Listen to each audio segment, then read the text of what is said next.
नमस्कार दोस्तों, आपका इस वीडियो में स्वागत है।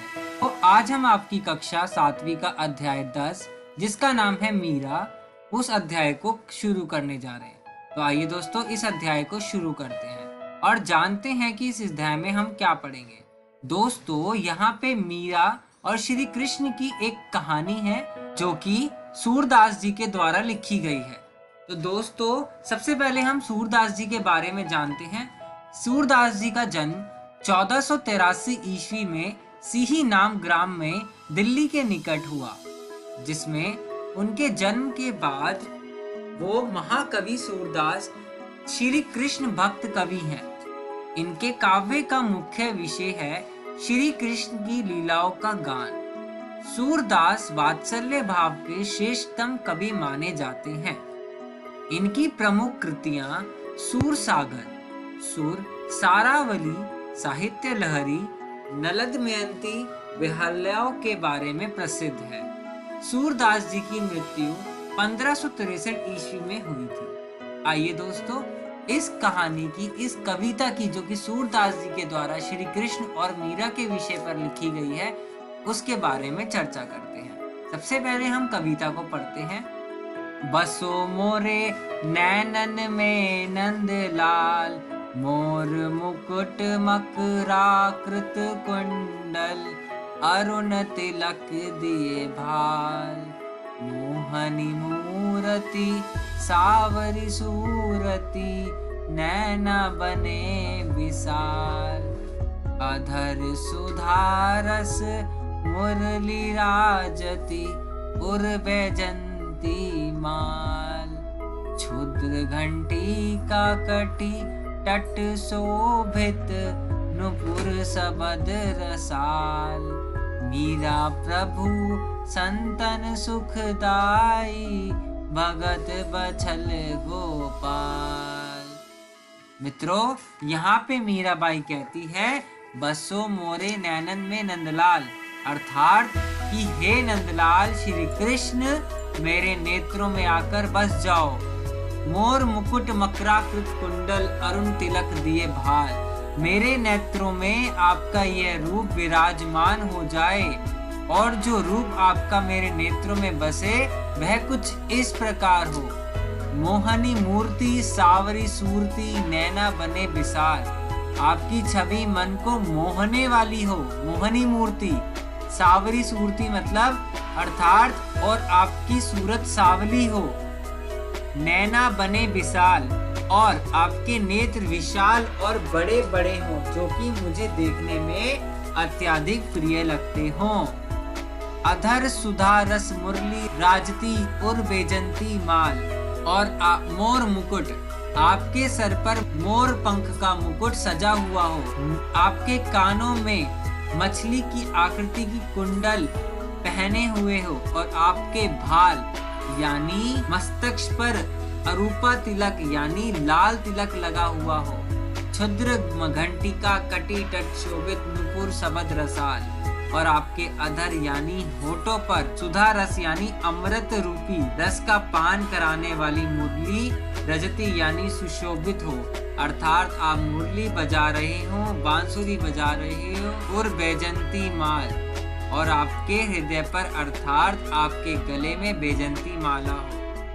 बैजंती का मतलब होता है दोस्तों यानी 5 तरह के फूलों से बनी हुई माला अपने पहनी हुई हो, ऐसा रूप में बस जाए। आगे बोलती है, क्षुद्र घंटिका कटी तट शोभित, नुपुर सबद रसाल, छत्र यानी छोटी छोटी घंटियां कमर पर सुशोभित हो रही हो, यानी घंटियों से बनी करधनी आपके अपनी कमर पर पहनी हो। सबसे रस से भरे हुए नुपुर करने वाले घुंघरू आपने अपने पहने हो। मीरा प्रभु संतन सुखदाई, भगत बछल गोपाल, हे मेरे प्रभु श्री कृष्ण, यह सब को सुख देने वाले श्री कृष्ण, अपने भक्तों से स्नेह करने वाले, आपसे ये विनती है कि आप इस रूप में मेरे नेत्रों में बस जाओ।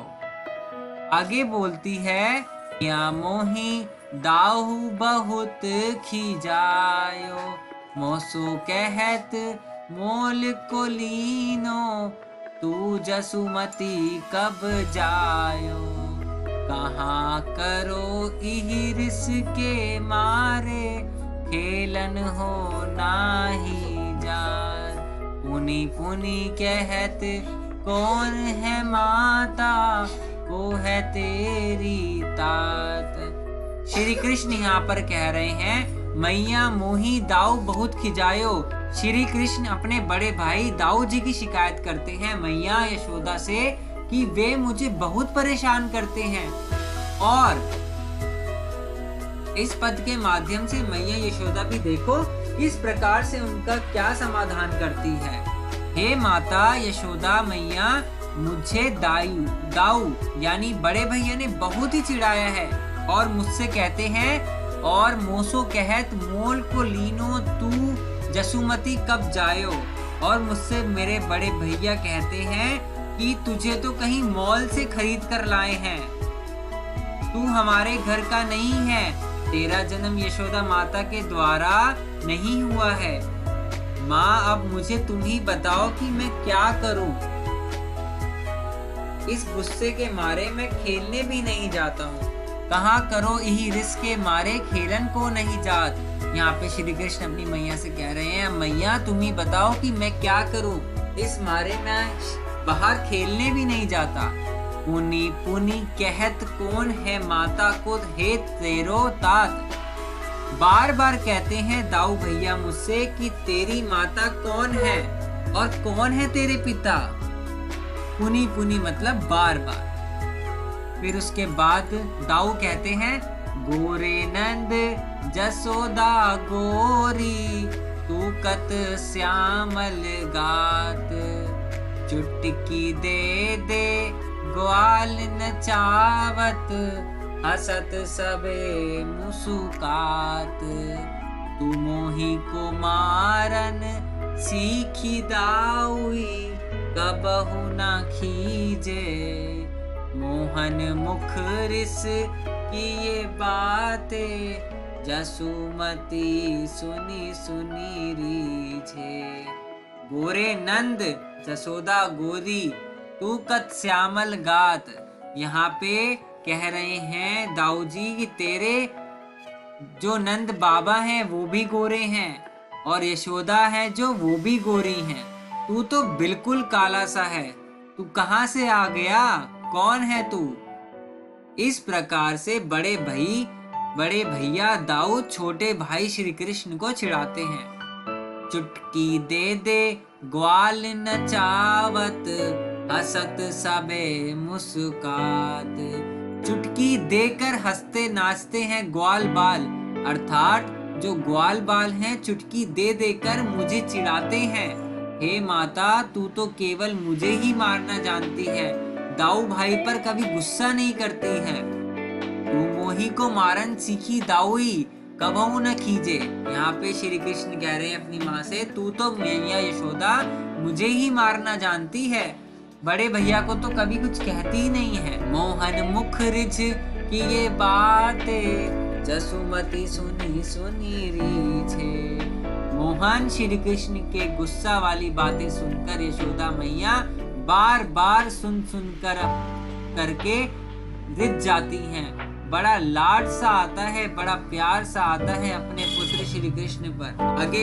आगे कह रहा है, सुनहु काना बलभद्र चवाई, जनमत ही को धूत। सुर श्याम मोहि गोधन की सो, हो माता तू पूत।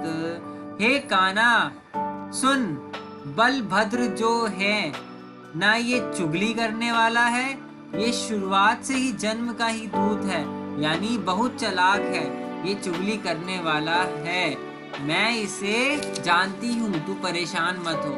फिर सूर्य श्याम मोही गोधन कीसो, हो माता तू पूत। सूरदास जी कहते हैं, अब माता श्री कृष्ण भगवान को समझाती हैं कि श्री कृष्ण सुन, मुझे गाय धन की कसम है कि गौ माता मैं तेरी माता हूँ और तू मेरा ही पुत्र है, तू परेशान मत हुआ कर। अगर तुझे बल दाव चिढ़ाते हैं तो चिढ़ाने दे, क्योंकि वो है ही बचपन से ऐसे, तू मत चिढ़। तो यहाँ पे श्री कृष्ण मीरा के बारे में चर्चा हुई है और साथ ही साथ मैया यशोदा, भाई दाऊ और श्री कृष्ण के बीच की वार्तालाप को भी समझाया गया है। श्री कृष्ण कहते हैं भक्त कवियों में मीराबाई और सूरदास का प्रमुख स्थान है। यहाँ मीरा ने अपने पद में कृष्ण के सांवले सलोने रूप का वर्णन किया है। सूरदास ने बाल कृष्ण का एक सुंदर चित्र खींचा है जिसमें वे अपनी मां यशोदा से बड़े भाई बलराम की शिकायत करते हैं। तो देखा आपने दोस्तों, आशा करता हूँ कि यह अध्याय आपको बहुत अच्छे से समझ आया होगा। धन्यवाद दोस्तों। तो आज की वीडियो में हमने दोस्तों इस कहानी को बहुत ही विस्तार से समझा। धन्यवाद दोस्तों।